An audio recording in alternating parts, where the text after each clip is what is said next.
Vamos embora. Embora para o Capucho. Apareceu minha tela para vocês aí. Quintismo. Manifestações literárias no Brasil. 16. Lembrando que, quando eu falo de século XVI, é aquela continha básica de matemática, né? O século é os dois primeiros números do calendário, mais um.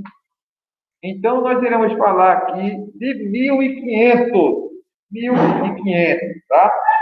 Será que existia literatura no Brasil? Né? Que vocês sabem que literatura é a manifestação do pensamento do homem através das artes. Mas só que o homem que vivia aqui no Brasil, na época, era o índio. O índio não sabia escrever, né? O índio, ele sabia pintar, ele sabia desenhar, ele tinha alguns traços de arquitetura, né? Na questão da obra, mas uma literatura mais aprofundada, uma pintura do quadro europeu, já existia lá, né, o classicismo, já existia lá o renascimento. O índio ainda não tinha essa noção, Eduardo.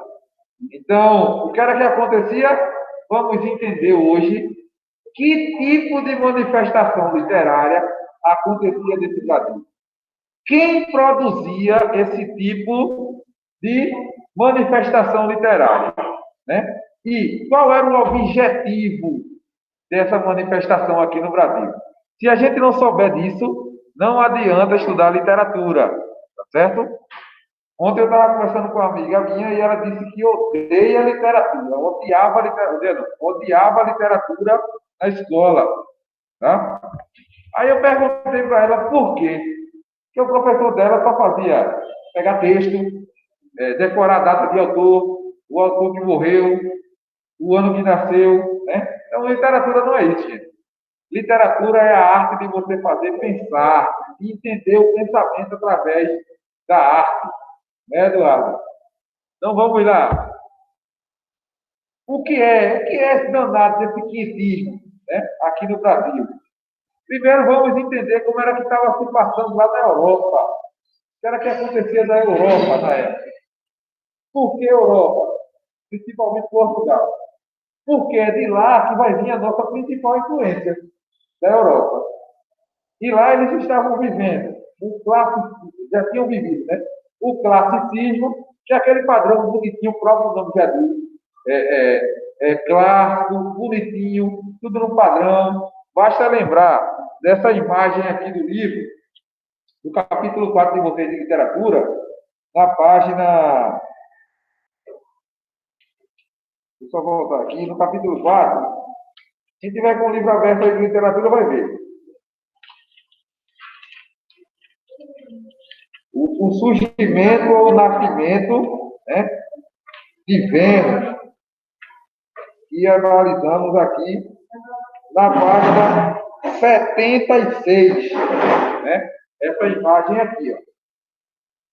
Então, o que era que acontecia lá em Portugal? Eles já tinham vivido tudo isso. E aqui no Brasil, a gente não tinha vivido nada disso, né? Nós, no Brasil, vivenciamos outro tipo de literatura, só que não tem como provar. Por quê? O índio não sabia escrever, e aquela história da oralidade, quanto mais a gente vai passando a história para frente, a história ou vai aumentando ou vai diminuindo. Vai chegar uma hora que a história vai desaparecer, certo? Então, no Brasil, nós estávamos vivendo o quinhentismo. Por quê? Ora, porque estávamos em 1500 DC, depois de Cristo. Quinhentismo é o nome dado às manifestações literárias produzidas no Brasil, que se iniciaram no ano de 1500, época da colonização portuguesa, né? Então, fica aí na avaliação oral, daqui ou da sala, que vai fazer também a avaliação oral. O que foi o quinhentismo? Então, o quinhentismo foram as manifestações literárias que aconteceram no Brasil ou melhor, a partir de 1500, certo? Contexto histórico e cultural. As primeiras manifestações no Brasil são registros de viajantes e de jesuítas, né? O primeiro documento escrito na história do Brasil, né? Atenção aí, isso é muito importante. O primeiro documento, né? Se hoje você tem uma identidade, você tem um CPF, você tem uma certidão de nascimento, se você tem uma carteira lá de vacina, tudo isso é documento. E aqui no Brasil, o primeiro documento que aconteceu aqui, né, foi a carta enviada pelo escrivão da expedição de Pedro Álvares de Cabral, que foi Pero Vaz de Galinha. Tá? O que era essa carta, gente? Quando as grandes navegações saíam de Portugal para descobrir novas terras, novos horizontes, o rei mandava uma espécie de escrivão, né? E, na verdade, essa carta, mas poderíamos chamar de diário. Talvez hoje em dia não se use mais diário, né? Mas você tinha lá aquele seu diário, você colocava lá, querido diário, hoje conheci um crush. Aí depois que você escrevia tudo, o que era que acontecia quando você escrevia tudo? Você pegava o seu cadeado, que você achava que era ultra seguro, né? Um cadeado desse tamanho aqui, você fechava o seu diário, as 7 chaves, e ninguém da sua ótica poderia abrir aquele poderoso cadeado, né? Era um cadeado que, se desse um sopro, ele quebrava. Então, assim Minha como o irmã tinha diário... um professor, quando eu era pequena, eu pegava um negocinho e abria o carro diário dela. Poxa! Meu Deus do céu! Meu Deus, Renata. Eu era Isso é um crime, Renata. Não é? Pode não, Renata. Eu era Já imaginou? Já imaginou ela abrindo o seu diário, Rebeca? Meu Deus do céu. Não pode. Então, assim como o diário, esse tipo de... Como é? Esse tipo de documento, a carta, era como se fosse um grande diário. O que era que acontecia no diário? A gente ia relatando dia a dia, não é verdade? Então, na carta, ele vem para relatando o dia a dia das grandes navegações portuguesas, né? O que aconteceu lá em Portugal, na época, no dia que saiu, no dia que chegou, como foi a recepção no lugar que chegaram, se teve guerra, se passaram por tempestades, enfim. Esse camarada, o escrivão do rei, ele vinha relatando de lá para cá. Então, nessa viagem de Portugal até o Brasil, o encarregado de fazer isso foi Pero Vaz de Caminha, tá? Ele que ficou na responsabilidade de escrever esse documento de viagem do Brasil. Quem foi, Eduarda? 0. Vou começar a fazer pergunta valendo de 0 a 10 na sala. Errou? 0. Acertou 10. Com informações sobre a fauna, a flora e a gente da nova terra. Este documento foi publicado em 1817, mas ele foi escrito em 1500, um pouco antes, quando a grande navegação, né? Santa Maria, Pinta e Nina, que foram as caravelas que chegaram aqui no Brasil. Em uma delas lá estava Pero Vaz de Caminha, que veio relatando essa viagem, esse acontecimento. Tá? A produção literária no período se subdivide em 2 tipos de literatura. Quantos tipos? 2. Vamos entender quais são os 2 agora. É a literatura informativa ou a literatura de viagem, que é composta por documentos a respeito das condições gerais da Terra, as prováveis riquezas, as paisagens física e humana, né? É uma geral. Chegamos aqui em Vitória. O que é que tem em Vitória? Né? Então chega um camarada lá com a carta e começa a escrever. Vitória tem isso, tem aquilo, tem planta, né? Tem rio, tem mata. Então ele fazia uma geral e colocava lá na carta. Tá? No princípio, a visão europeia é idílica, porém, na segunda metade do século XVI, à medida que os índios foram iniciando a guerra contra os invasores, a visão, a visão se transforma e os habitantes da Terra são pintados como seres bárbaros e primitivos.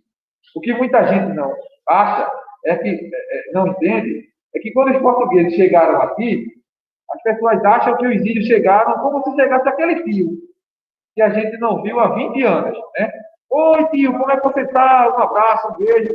Aí você dá um presente, né? Aí você, como é que você está? Como é que está minha tia? Como é que está minha avó? Tal, você quer meu primo? Não, gente. Quando os portugueses chegaram aqui, eles foram recebidos debaixo de flechada, né? Debaixo de cacetada, de porretada, de pedrada. Só que eles vinham com arma de fogo, né? Aí não tem como combater. E os índios nunca tinham visto o fogo na sua vida. Assim, na arma de fogo, na verdade, o tiro. Então, quando o índio dava uma flechada, ele dava um tiro. A flecha tinha veneno, mas era mais fácil de desviar. Né?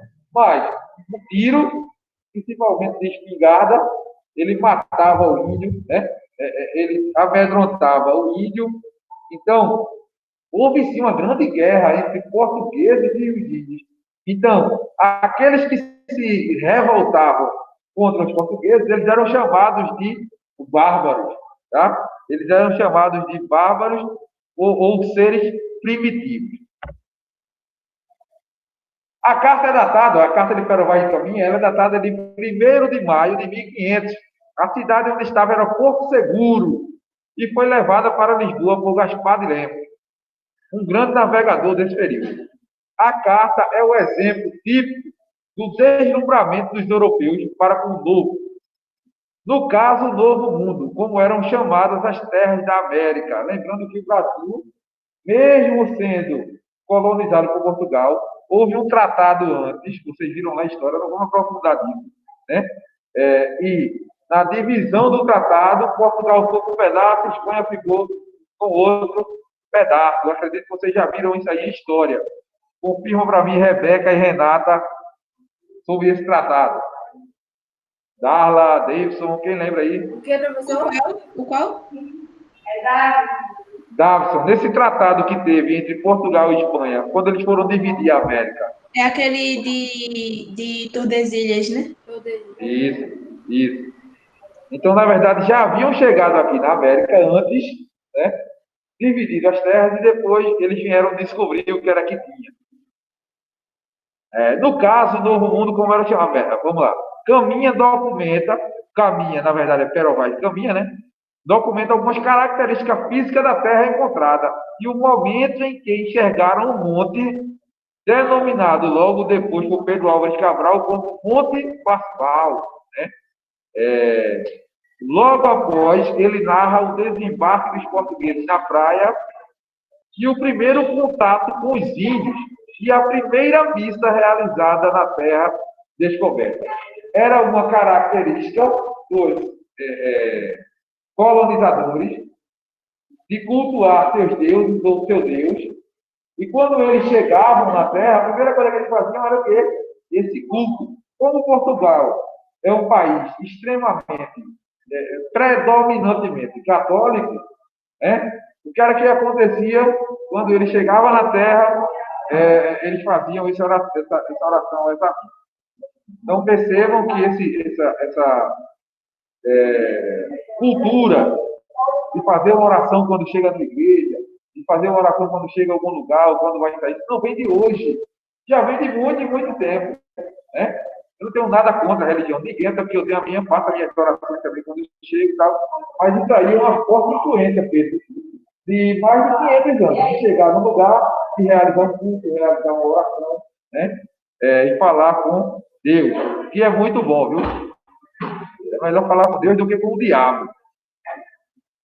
Observe um trecho da tradução da carta de Pero Vaz Caminha ao Rei de Portugal. Por que tradução?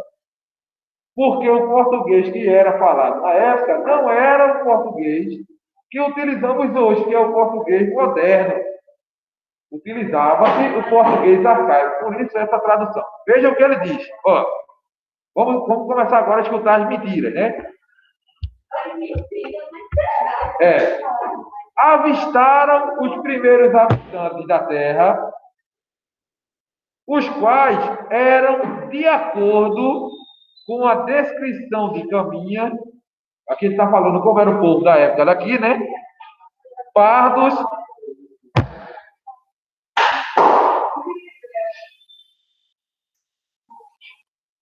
um tanto avermelhados por conta do sol, né? De bons bostos e narizes. Nus traziam arcos e setas. O beiço de baixo furado com o osso metido nele. Cabelos corredios e corpos pintados. Então aqui ele descreve o que ele encontrou. Eduardo, se quiser sair para conversar, pode ir lá. Eu acho que a minha conversa está atrapalhando a tua aula. Com eles, tentaram estabelecer um primeiro contato. Mas o índio nunca tinha visto ninguém que não fosse índio, né? E eles tentaram estabelecer esse contato. Então vocês acham que era o quê? Um povo que falava uma língua, estava vendo alguém que nunca viu na vida e vai tentar essa aproximação. O que está acontecendo? O que foi uma surpresa, lógico que foi surpresa.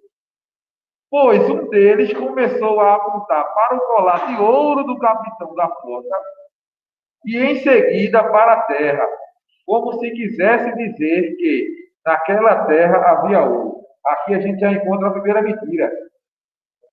Como é que o índio vai olhar para um colar de ouro, né, e vai apontar para o chão, dizendo que ali tem ouro do mesmo jeito? Por quê? Uma coisa é o colar, outra coisa são as pupitas de ouro, as pedrinhas de ouro.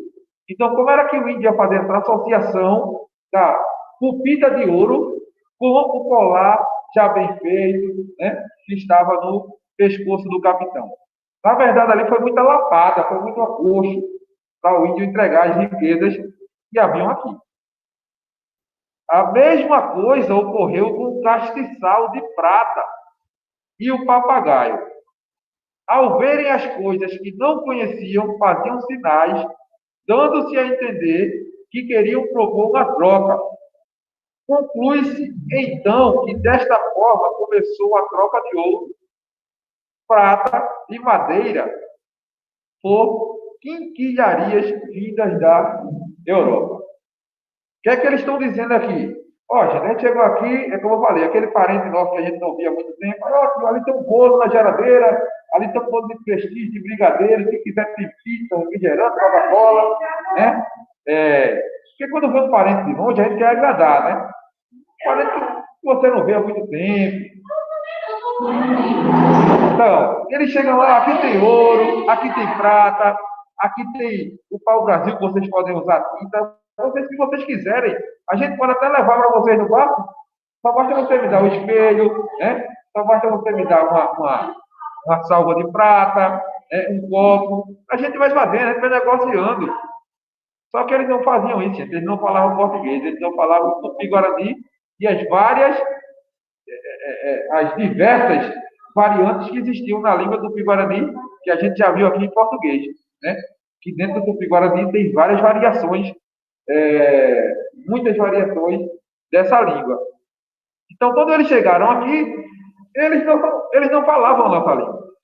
Então, toda essa negociação aqui, essa negociata que teve, foi debaixo de muita violência, debaixo de muita truculência, tá? Aí aqui nós temos uma imagem, né? Que é de Oscar Pereira da Silva, de 1922. Aí ele faz aqui, ó. Pessoal chegando aqui, aí aqui atrás tem acredito que é um capitão que vem na frente, né? os índios tudo espantados aqui, tá vendo? Alguns já com um pedaço de madeira na mão aqui, já pronto para atacar. E foram assim que eles foram recebidos, gente. Não foi recebido as mil maravilhas, né? Como se fosse um bom filho que estivesse voltando para casa. Então, essa primeira etapa é a literatura de informação, certo? Ele vai informar tudo que acontecia, que tinha lá no lugar que eles estavam desembarcando, tá? Tem uma parte desse trecho da carta de Perová e Caminha. Se vocês quiserem, eu mando para você. Quem quiser, me chama aí na plataforma ou no privado do Zap, que eu mando para você. Que ele vai falar o seguinte, que quando eles foram rezar a missa, que os índios viram a cruz, o que aconteceu? Eles apontaram para a cruz e apontavam para o céu, como se tivesse uma ligação entre a cruz e o céu, falando de Jesus. Eu não entendi. É porque o que é uma reza? Não é algo repetitivo? Não é algo que se repete? É. Literatura jesuíta. Para fechar assim a parte da cruz. Então, eles diziam que os índios já estavam reconhecendo o cristianismo. Já estavam reconhecendo que existia Jesus. Os índios nunca tinham ouvido falar de Jesus. O Deus do índio era a planta, era o sol, era a água, era a lua, as estrelas. Né? Mas através dessa opressão, os índios se curvaram diante da religião portuguesa. A segunda literatura é a literatura jesuíta, também chamada de literatura de catequese. Não é aquela catequese que você faz na Igreja Católica, né? Vamos entender aqui o que é. Teve como objetivo a conversão dos índios à fé cristã. Constitui-se de texto escrito por missionários jesuítas e tem como expoente máximo o padre José de Anchieta, que produziu, além de peças de teatro e poemas, uma gramática da língua tupi. O padre era tão inteligente que ele conseguiu fazer uma gramática da língua tupi. Né? Então, essa obrigação, digamos assim, de catequizar, de converter os índios ao cristianismo, coube a esse padre José de Anchieta, que é o outro tipo de literatura. Aqui, em José de Anchieta, você vai encontrar nome de hospital, nome de praça, nome de time de futebol, nome de rua, nome de bairro. Então, esse José de Anchieta, ele ficou responsável por transformar o índio em um cristão. Tá? Aí aqui nós temos a primeira missa no Brasil, que é a obra de Vitor Meireles. Tá? Então, percebam aqui, ó, que os índios estão todos espantados, né? Admirados, porque eles nunca tinham visto, né? Nunca tinham visto, nem ouvido algo parecido. Agora, imagina você estar aqui, você é obrigado a ir a um culto, e nesse culto só vai falar-se coreano. Vai ser um culto que você vai só escutar coreano durante 1h30. Imagina qual seria a sua reação. Ou, nesse culto, falar apenas alemão, ou francês, ou árabe. Então, é a mesma coisa que acontece com os índios, nessa questão aqui do catequese, da missa, das culturas. E nós iremos analisar alguns textos mais para frente aqui do camarada chamado Padre Antônio Vieira, também, que vai influenciar bastante aqui na propagação da fé cristã dos índios. Deixa eu voltar para cá. Então, gente, nós temos esses dois tipos de literatura, dois tipos que era produzido aqui em 1500. A primeira, deixa eu aumentar minha tela aqui. A primeira é a literatura de informação, e a segunda é a literatura de catequese, de conversão do índio, de conversão do nativo a uma religião cristã. Dúvidas, meus seguidores? Não, teacher. Não, professor. Alguém quer acrescentar alguma coisa, falar?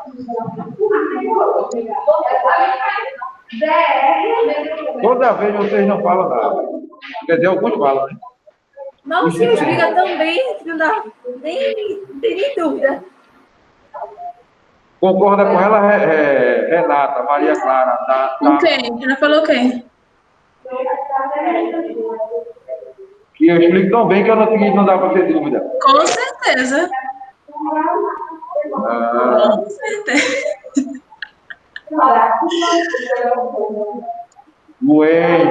bem. Deixa eu terminar aqui de gravar, então. Eu tenho um minuto para conversar com vocês.